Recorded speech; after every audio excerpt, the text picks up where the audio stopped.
The City Council Committee on Public Health, Safety, and Environment, co-posted with Committee of Whole, will meet remotely on Thursday, May 6, 2021 at 6 p.m. for the purpose of discussing the resolution for PACE Massachusetts pursuant to Governor Baker's March 12, 2020 order suspending certain provisions of the open meeting law and the Governor's March 15, 2020 order imposing strict limitation on the number of people that may gather in one place. This meeting of the Committee on Public Health, Safety, and Environment, co-posted with the Committee on the Whole, will be conducted via remote participation to the greatest extent possible.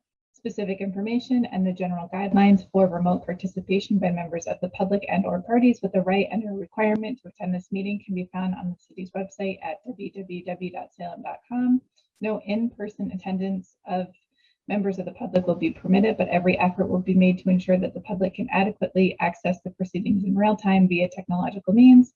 In the event that we are unable to do so, despite best efforts, we will post on the City of Salem's website an audio or video recording, transcript, or other comprehensive recording of proceedings as soon as possible after the meeting. Individuals may participate remotely in the meeting via a remote participation platform called Zoom. Click on the link posted on the agenda to join the webinar, password 091252, or via telephone. And I'm going back. So we are meeting tonight for the purposes of discussing the PACE resolution. Notice of this meeting was posted on April 30th, 2021 at 11:57 a.m. This meeting is being recorded. Absent from the committee are none. Also in attendance from Committee of the Whole is Councilor Medor. And from the City of Salem, Jenna Ide. And from Mass Development, we have guests Rob Anderson and Wendy Lee O'Malley. Thank you everyone for joining this evening to discuss the resolution that was in front of Council 2 weeks ago now at this point to participate in the PACE, I'll spell it out, the Property Assessed Clean Energy PACE program. This had to be submitted as a resolution due to mass legislation, I believe. And this property is being administered by Mass Development, which is why we have Rob and Wendy here with us this evening. So if you don't mind, I would like to turn it over to either Rob or Wendy for a presentation part or a brief overview of the program. If you're able to do that, you should have the ability to screen share if you wanted to do that. Hi, I will do that. Hold on 1 second, Chairman. Can you see that? Yep. Great. And put it on the slideshow. Well, thank you, everyone. Thank you for the committee for inviting me tonight to hear about our new financing program, Property Assessed Clean Energy Financing. Hopefully you're all familiar with Mass Development. If you're not, we are a state agency and we facilitate and stimulate economic development throughout the Commonwealth through a variety of programs, both real estate and financing. And this program is out of our financing department. And it is a new mechanism that allows commercial and industrial property owners in the Commonwealth to access third-party financing for energy improvements. And this is a unique mechanism because it's repaid via a betterment that the property owner is voluntarily agreeing to. And that betterment is used to repay the third-party provider.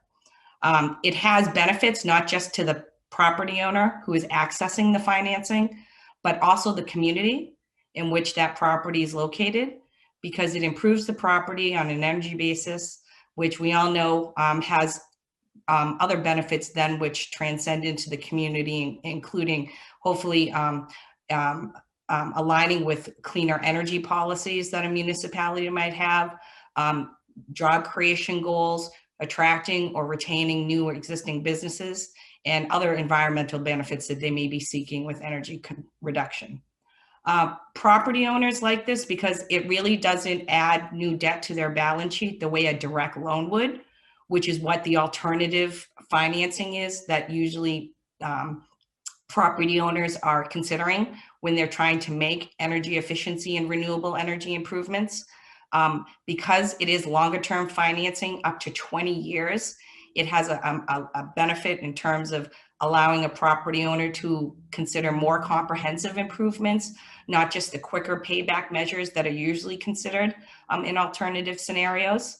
And there is no new mortgage lien with this type of financing. So and in terms of the credit community, lenders like it because it provides them with the superior position in terms of the mortgage holder standing. There is consent that's required, and we can go through those details as we get further into the slide deck. But it does improve the collateral value of their asset, and that's why mortgage holders as well see a benefit to this, because if you look at the type of improvements that are made and being financed, it does improve the property in terms of allowing those improvements to be paid for from the savings that they achieve. So we'll go through those benefits. This is just a schematic that shows the repayment and how the betterment is passed through from the municipality back to mass development. We have a paying agent that we've engaged, and they will disperse the betterment to the capital provider who financed the project. So that is how the financing and repayment is made under this type of financing. And we call it tied to the property or running with the land, rather than financing that's directly tied to the borrower. And that's because it's repaid via a betterment. Just to give you some context in terms of the popularity of this program outside of Massachusetts, we've actually, we've been late to the PACE world in terms of having a program. There have already been a number of states that have had active programs, including 24 states plus DC. And they have had just over $2 billion worth of projects financed as of the beginning of this year. And that's for just over 2,500 projects. And what I like to do is focus on the graph and show that the sectors that you see where there are the most PACE financings that have occurred, you can see that we have a large concentration of those properties here in the Northeast, and specifically in Massachusetts. So we do have a large opportunity, I think, here to take advantage of PACE and to allow it to achieve the benefits that other states have seen. And just locally, Connecticut and Rhode Island have programs that have been active for quite a while. Connecticut is now going through, I think, the third or fourth iteration of its program, where it's expanded the eligibility now to include new construction and other improvement measures. Rhode Island also has a program. Every state has a little bit of a different administration and statutory eligibility. So that's what I like to point out in terms of how our program is structured here in Massachusetts. It is allowed by legislation that was signed originally back in 2016, but due to an issue with the original statute, we needed a technical correction that needed to be signed through an amendment, which was actually done in August of 2019. And because of the pandemic and COVID, we actually were not able to launch until really late in July 2020. So we've just been open for under a year now. We're working our way through our first applications and projects. And under the statute, Mass Development acts as the lead program administrator. And what that means is we create the guidelines along with the Department of Energy Resources, under which all these applications and projects are approved for financing. And on the link that you see here, we have our guidelines along with all the related agreements that are available for review. We also have a request for information that's available. We have what we call an open market structure for capital providers or lenders on the program. We will allow an unlimited amount of providers as long as they meet the minimum informational requirements. So we allow the property owners to choose who they want to work with in terms of the lender. We don't choose that at Mass Development. And we're not going to issue any bonds or use any state money to fund this program. We're not asking the municipality, in this case, Salem, we're not asking you to loan any money for this financing. This is all via a third party. I mentioned the Department of Energy Resources. They are primarily tasked with reviewing the technical aspects of the program. The project. So really, they're responsible for reviewing the energy measures and the savings, and they create the methodologies under which those savings are calculated. They review that for adherence to both the guidelines and the statute.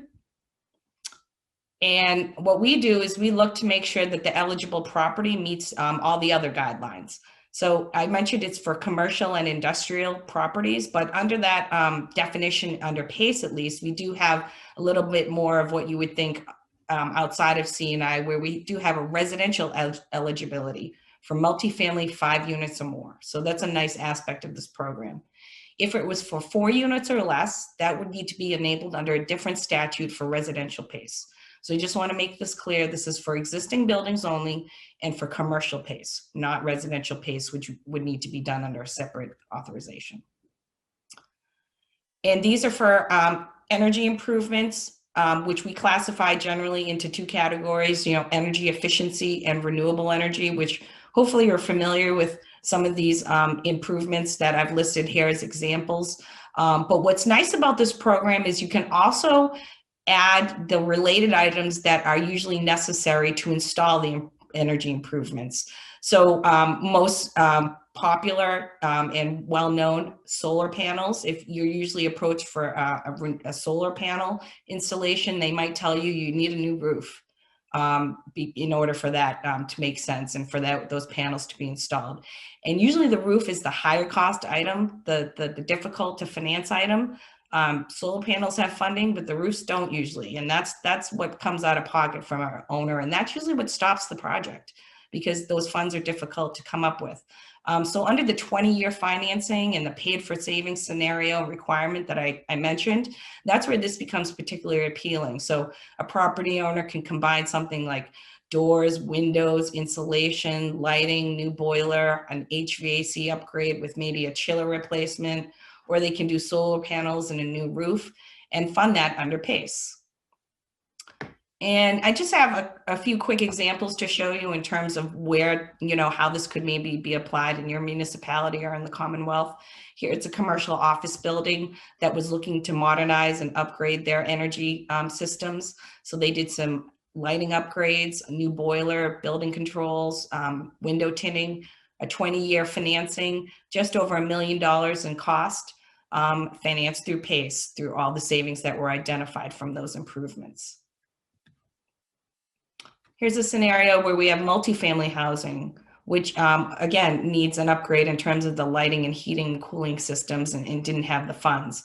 Identified through a PACE project, they were able to finance a project for $450,000 with an interest rate of about 5% for a 20-year term, resulting in a positive cash flow scenario with the electric use offset and the natural gas savings.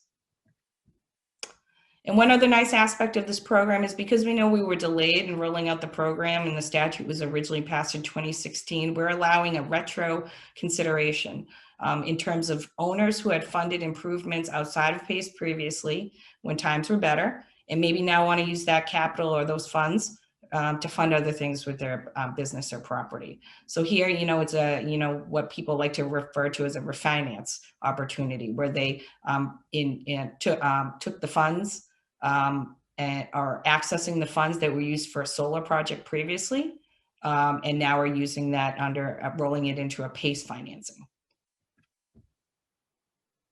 And so we're talking about this because there is a betterment involved, and there is a municipal opt-in requirement by the state statute that one time a community has to vote by resolution by the city council or board of selectmen to allow participation by the property owners in its community in PACE. We have had 41 communities already adopt PACE so far because they have seen the benefits of what I've already described. I think I've gone through the term of 20 years or the longest useful life of the measures that are included. It does have to be a positive cash flow. Energy savings must pay for the improvements under the term in order for it to be approved by mass development.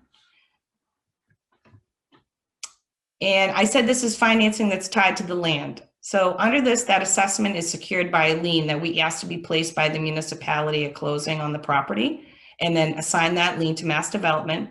And then Mass Development assigns the lien to the capital provider who holds that for the duration of the financing, along with the enforcement rights in case there is a default.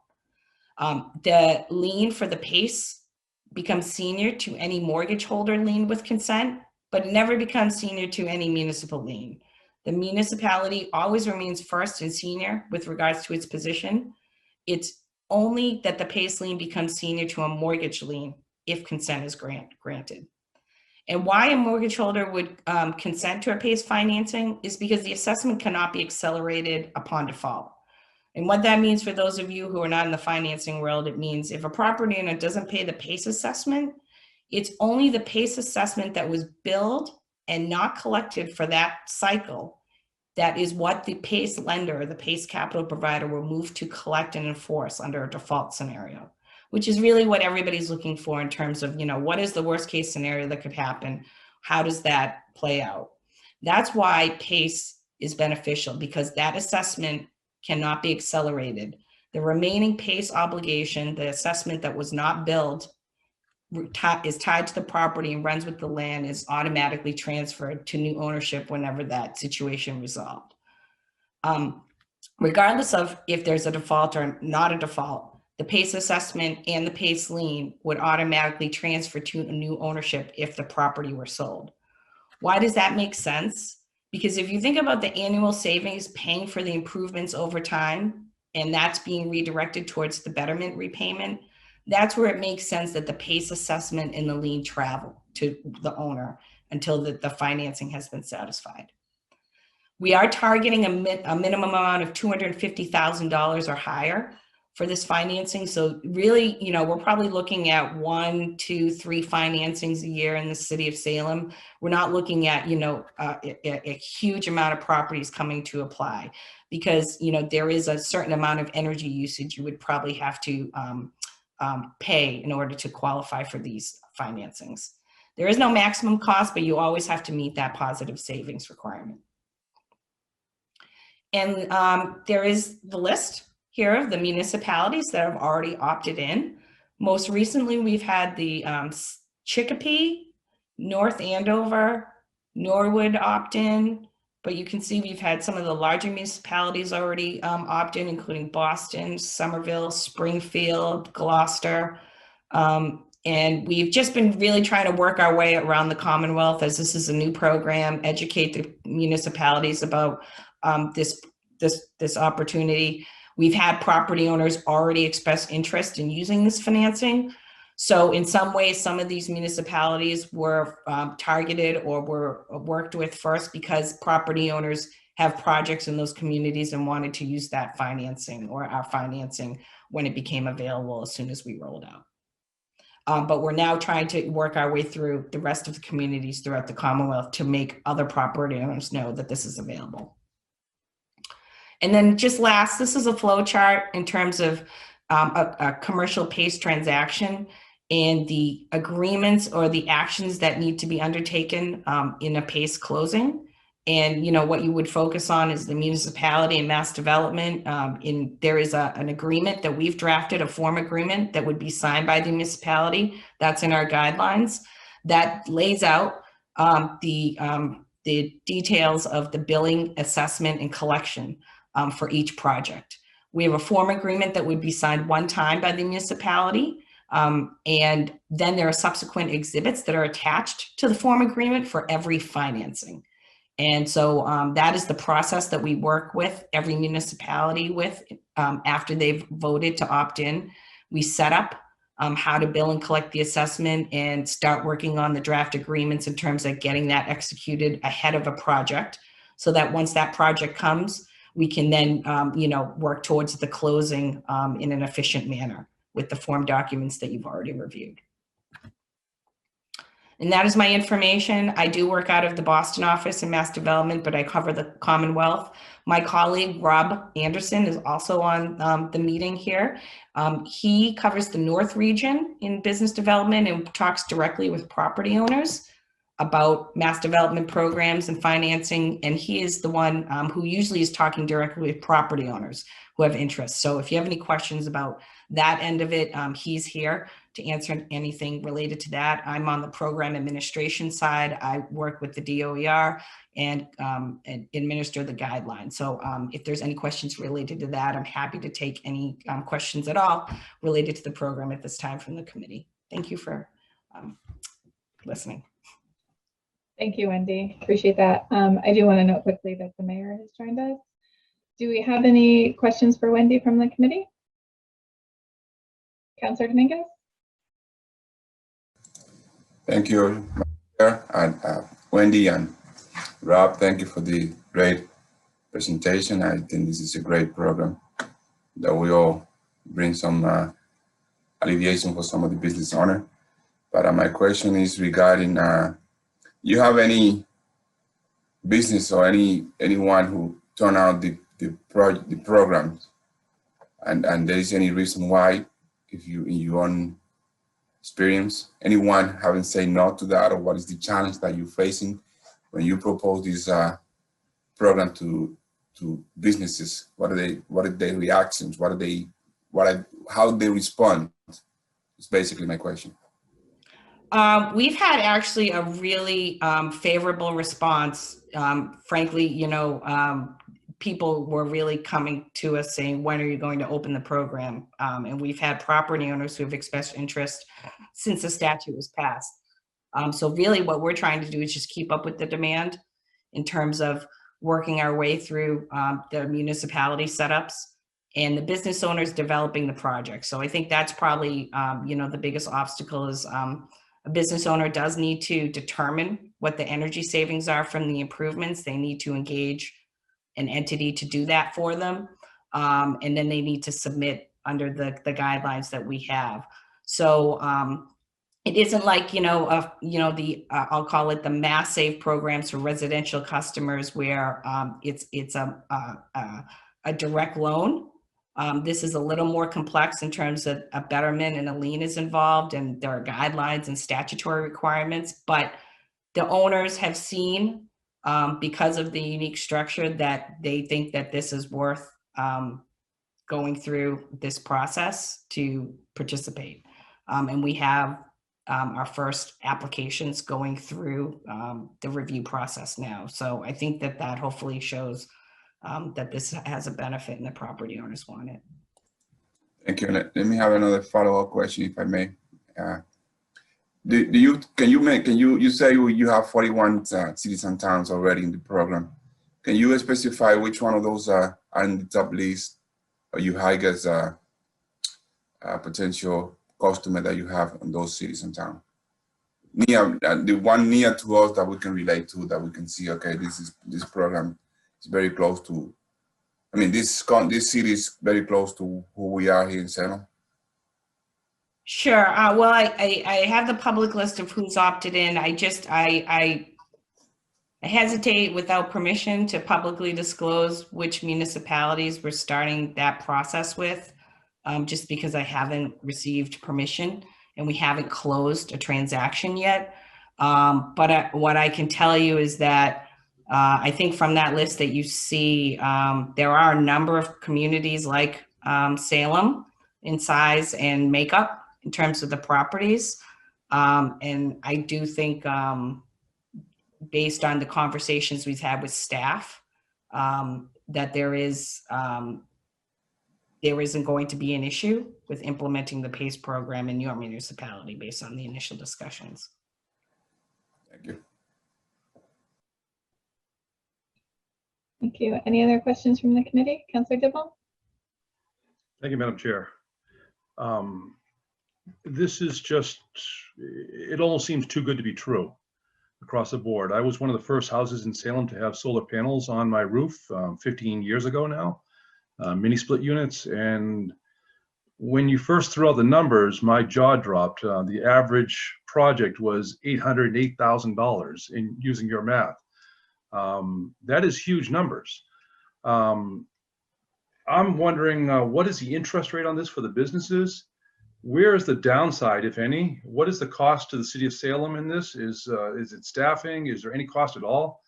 And then on one of your lines, I saw a gas line extension, and we're talking about environmental beneficial yet we're promoting natural gas extensions. If you could touch upon that as well.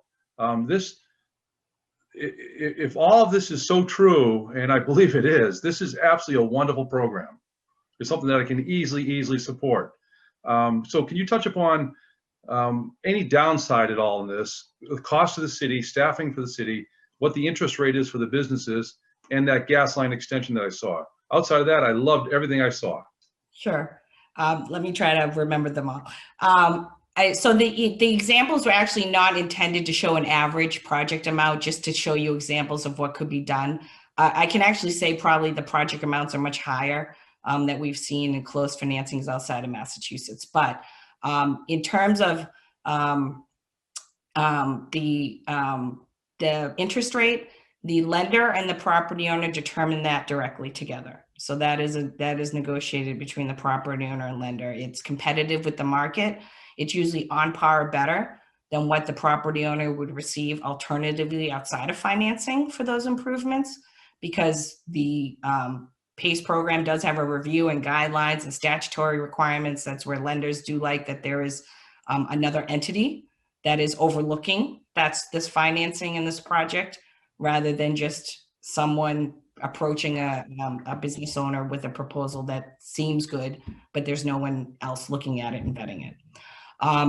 In terms of, I'm sorry, so you, could you just ask, you had a few gas, I'll give them two. Oh, the gas line extension. Yes, okay. So if you look at the technical guidelines, there are very specific situations under which a gas line extension would be allowed, and it has to displace a fossil fuel. I'll say generally, it is not intended to be promoted. It is only for certain situations where the alternative is, I'll call it a less attractive scenario for that fuel that is being used as in the existing system. I would refer you to the technical guidelines so you could see the language specifically under which a natural gas line extension would be allowed. And it's not intended to be a natural gas main going through a municipality. This is only, if it was allowed, would be an extension off an existing pipeline to connect the business. That being said, I will say that this is statutory. It's not anything Mass Development was in control of or the DOER. So it's just something that we had to speak to in our guidelines. I believe there is legislation that is proposed currently by an outside entity to eliminate gas line extension in the PACE statute. Again, we don't weigh in on that. That's my knowledge about that issue. And Madam Chair, through you, the last item was on the downside. What are the negatives to this program, and what is the cost to the city of Salem in terms of staffing or everything? So there is an administrative effort that the staff needs to go through in terms of adding the assessment to the tax system, tax roll for that property. What we do is we talk with every municipality prior to an actual coming to a committee or a city council vote to make sure that the staff is on board with this program and how it's envisioned to actually be implemented so that they are comfortable and they feel that it can be done. So we did have that meeting with the city. So I think that's hopefully why we're at this step, that they felt that the administrative effort was not going to be a heavy lift, and the effort that they did have to go through was worth the benefit to the community. We do reimburse the municipality for any lien recording fees for any projects. In terms of cost, that's really it. Thank you, Wendy. Thank you, Madam Chair. Thank you, Councillor Presniewski. Thank you, Madam Chair, and thank you, Wendy, for that presentation. Wendy, could you go through what the assessment impact would be on a commercial property that does obtain a loan and go through this process? What the impact is on the city, whether the assessment is greater, and or how that assessment impacts the property owner through tax benefits or energy breaks. Could you just kind of give us like an average, an example? Sure. So I think it is project specific. It depends on the improvements that are being made in that financing. But, you know, if you could take a roof as an example, I think a roof is pretty commonly known to be an improvement that adds value to a property, either the current owner or in terms of future resale. And so that's one thing that I would point to as an example where, you know, a property could see a higher assessment or a higher value. The property owner's property would be assessed at a higher value, but they would get some kind of a tax energy. Oh, I'm credit. sorry. Okay. And so in terms of how the betterment works and the assessment, so if you think about, I'm just going to take a $1 million financing for, you know, simple math, financed over 20 years. So that would necessitate a $50,000 a year annual savings identified in terms of the positive cash flow requirement. So if you think about, Salem may be a semi-annual billing for your cycle. That would be $25,000 a year. I'm sorry, $25,000 a cycle in assessment that would be billed as an additional line item on the tax bill. And the property owner is voluntarily agreeing to remit both the property tax amount and that $25,000 to Salem. And only if Salem receives both the amounts would we be asking Salem to disperse the $25,000 to Mass Development's paying agent, and then paying agent disperses it to the lender. And that goes on until that $1 million obligation has been fulfilled. Does that help? Yes, it does. Yes, Okay. Thank you. You're welcome. Thank you. And I'm sorry, I see, Mayor, you have your hand raised. It might be about the follow-up from that question before. Sorry, you moved the mic. Yeah, thanks, Councilor Riccardi. And sorry, I had to jump on a call for a minute, so I wasn't able to weigh in earlier. But just want to say how excited we are about this program. We are also working with the City of Beverly, as many of you know, on a Resilient Together plan to try and capture ways to mitigate the impacts from greenhouse gas emissions in our community, among other things. And I really want to recognize that we're hoping that Beverly and Salem are both going to adopt this program. We just received a grant from MAPC to target, retrofitting of buildings. We know that retrofitting a building can make a huge difference in a city, in any community, relative to your impact of both improving efficiency, decreasing energy demand, and making us the greener city that so many of us share as an ultimate goal.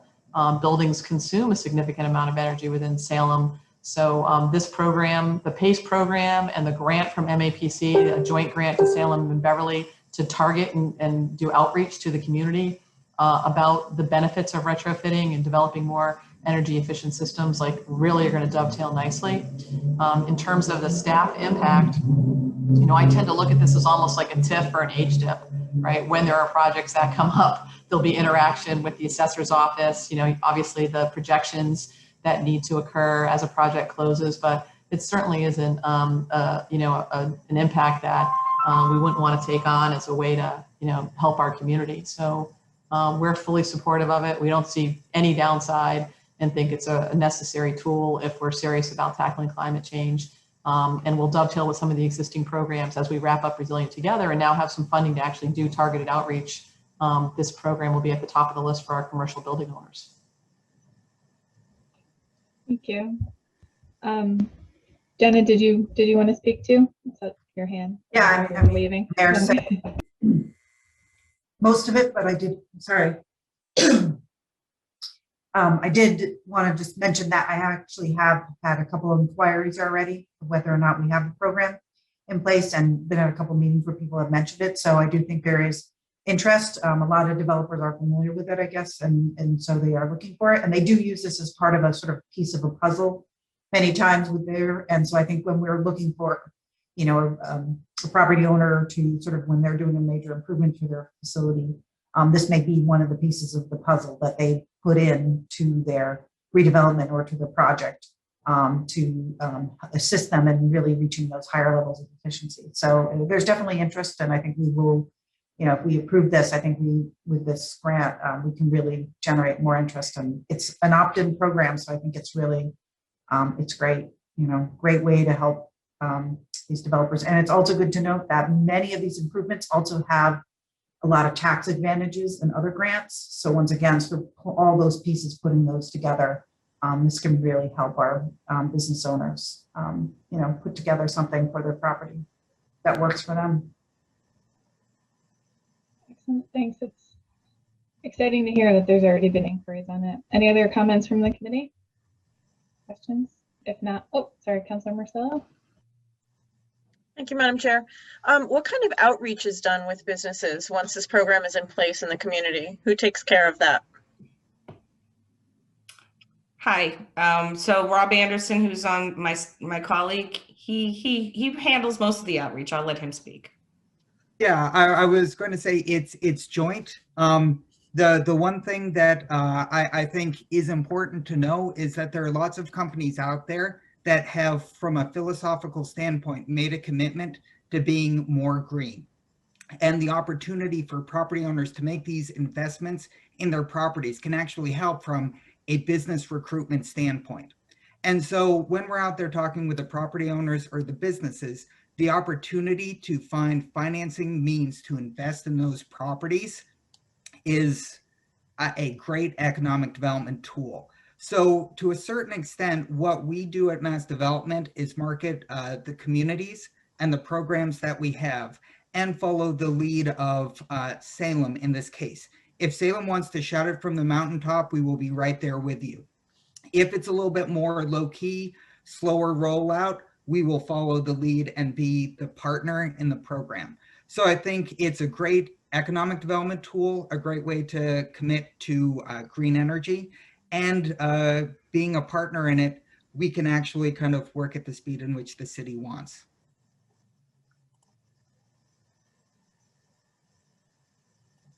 Thank you. Any other, Councilor Dibble? Yes, thank you, Madam Chair. Just as a follow-up, is this a program that can be used by a proposed building that's not yet built? So that when it is built, they would have the financing in order to put the solar panels up on the roof or whatever improvements are needed? It is not for ground up new construction at this time because it would need to be an amendment would need to be added to the statute to allow that. We hope. That is my hope, and I think the programs hope that it's expanded at some point. That's what they did in Connecticut and Rhode Island. Once they rolled out their initial programs for existing buildings, they expanded it to new construction. So hopefully that will be eligible in the future. Yeah, hopefully it is, because it only makes sense to build it all at one time. It's going to be a lot less money in the construction, much more efficient. So do it right the first time.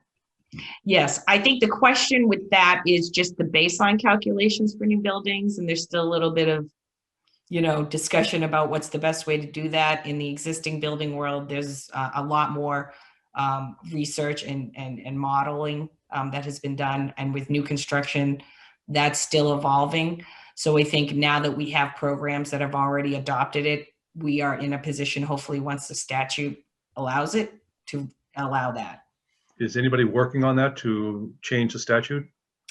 I believe there's proposed legislation as well, currently pending, but I don't know where that stands in terms of actually moving forward. Great. Thank you, Wendy. You're welcome. Thank you. If no other comments from the committee, I'm going to open it up to public comment. We have one member. If you'd like to talk, you can use the raise hand function. We have one. Jeff Cohen, I'm going to allow you to talk. If you could please state your name and address. Jeff Cohen, 12 Hancock Street. I am the Vice Chair of Salem Sustainability, Energy, and Resiliency Committee, although I'm not speaking on behalf of the committee. I also work in the solar air source heat pump mass save industry. And I've been very disappointed in Massachusetts going backwards regarding many incentives on things like solar. And I'll speak to that specifically because I think this could be a benefit. The peak job creation in 2015, Massachusetts has lost almost 40% of the jobs since then in the solar industry because the incentives have gone in the wrong direction. And part of the way we can improve that especially with a community like Salem or city like Salem, is to encourage businesses to do many of the things that Wendy specified, whether it's air source heat pumps or solar or whatever. And I do want to remind people, based on what Jenna said, is that you could combine this program with tax incentives. For example, many people, like Councilor Dibble said, have realized benefits residentially, but the return on investment for a commercial solar project, when you add Section 179, which is the depreciation, can be 50 to 100%. And you combine it with this, which will enable the financing, could really make a big difference to Salem, not only to enable, stores, retailers, manufacturing to improve their bottom line, but to greatly improve Salem's environmental situation. So I encourage the council to approve this. Thank you.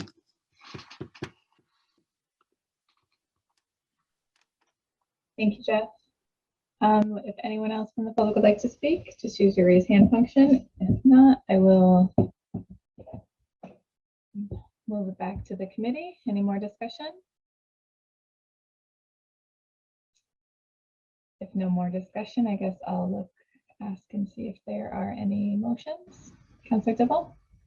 I'd motion to remand it back to the full city council with a favorable recommendation.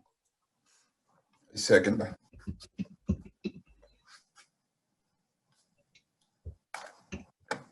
So Councilor Dibble moves to refer it to council with a favorable recommendation, seconded by Councilor Dominguez.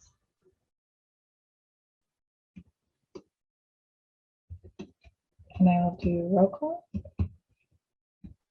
There's no discussion. Okay. Councilor Dibble? Yes. Councilor Dominguez? Yes. Councilor Marcelo? Yes. Councilor Presnowski? Yes. And Councilor Riccardi, yes.